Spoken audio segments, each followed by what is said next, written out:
One of the most interesting aspects of the course was that it was almost as if we were all learning together, the professors and the students, all at the same time. And Dr. Kingsley and Dr. Kelly were very, very good about not coming off as if they knew more than us. And because really the whole beauty of this course was, and this is kind of how it was sold to me to sign up for the class, was that it wasn't a topic where it was overexplored by the scholarly community. There was nothing else to know. There was nothing more to learn.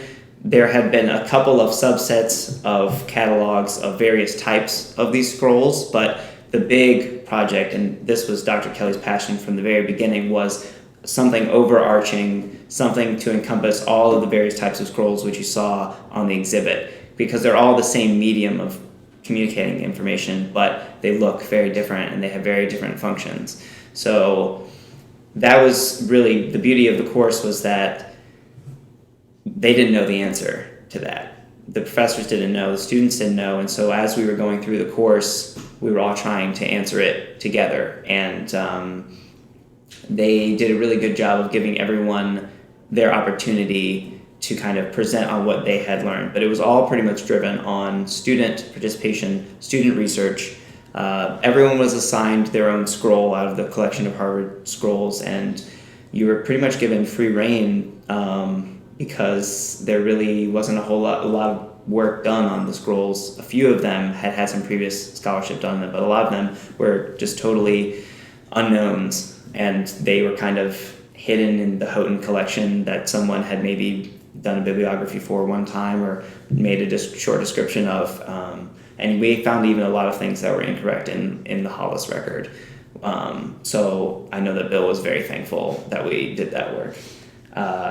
So there wasn't a lot so everyone had their own project, and we all went at our own pace and going off the instructions of the professors and a lot of individual help.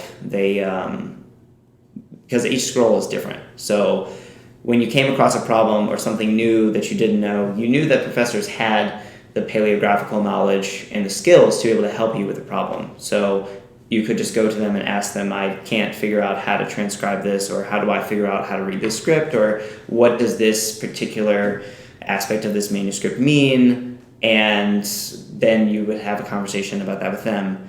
And it all was hinging upon your eventual presentation to the class about your manuscript. And they really encouraged us to find 2 or 3 really, really interesting things about your manuscript that made it different, that made it particularly interesting, and then focus on those, as well as they made us do an entire description, a scholarly description of the scroll. So that was really good because it helped you to not only develop skills of paleographical nature, figuring out how to describe a manuscript. I had done a paleography class before, but most of the students in the class actually hadn't.